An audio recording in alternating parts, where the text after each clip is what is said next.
I'm going to show you how to use the Google Classroom and how it's set up in ART. And I'm going to show you how your screen kind of looks different from what I see. And so you'll kind of see the difference if I talk about topics, but you'll know what I mean.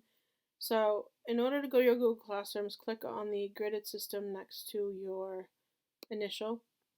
When you click on that, you're going to look for the icon that is your Google Classroom little chalkboard with 3 people on it. When you click on that, it'll bring you to your dashboard. This is what my dashboard looks like as the teacher. Your dashboard, I'm going to show you in this video using a demo class that I've set up.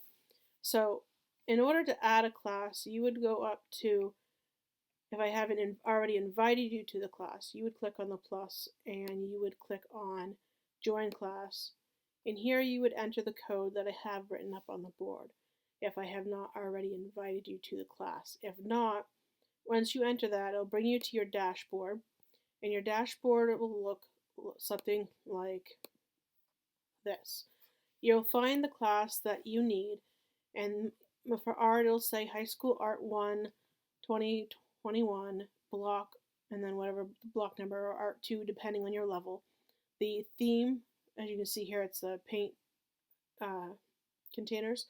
Yours will be colored based on your level of art. I actually personalized each for the high school and middle school classes. You'll click on the class that you want to enter, and it's going to bring you to your stream. Here you'll see where you can type in messages, questions. You'll see what's posted right now. There's an assignment posted and 2 materials that have been posted. And you go here, this will be your classwork where you can click on assignments and submit work. I will try to directly link the work to the virtual classrooms if at all possible, but if not, this is where you go to submit your work. So here you can see the topics. The first is start of the year resources. You have the virtual classroom, and then you have sketchbook assignments. On mine as a teacher, which you'll eventually see these as well, but you'll have daily warm-ups, teacher-based projects, student choice boards, and as you can see, sketchbook assignments. But those will not show up until I have assigned the work.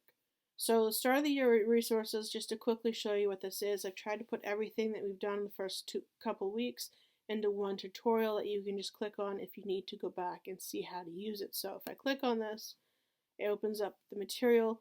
I can either hit view material or I can click right on here.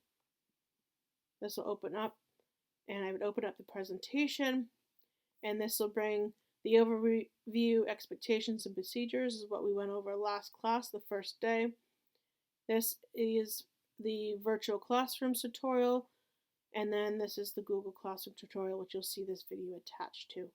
And then sketchbooks and choice boards we'll go over at a later time. So when you're done with that material, you can close out and go back to your dashboard. And here you'll have your access your virtual classrooms. What you'll see here is a calendar. So you'll see each month a new calendar. The newest one will be on top. So to access your virtual classrooms, you would click on the calendar, open up the media material, and it is essentially a virtual classroom, but what you'll do is put it in presentation mode, find the class that it is. So if today was September 4th, you'd find your block and you'd click on the one that applied to you. So block 6 would click here, block 7 art 1 would click on the 1, block 7 art 2 would click on the 2 for art 2, and you would just go to the day that it is and find the link and click on that to get to your virtual classroom. And that's how you use the calendar. That way all the virtual classrooms are in one spot, and you're not going to have to go searching through a lot of materials under virtual classrooms. And then sketchbook assignments you'll see posted as they are. So that is kind of the overview of how to use the Google Classroom. As I said, you're going to see some more topics, but it'll always be that start of the year. Eventually things will be, as we finish it, you'll see a check mark next to the icon that just tells you that we've finished that and moved on to something else. So that is the general overview of how to use the Google Classroom. Again, just to show you kind of how yours will eventually look, as these are the topics that you'll see along the side. and they'll be in that order. And as you finish, you'll see a green check mark next to the item. So that will do for this video.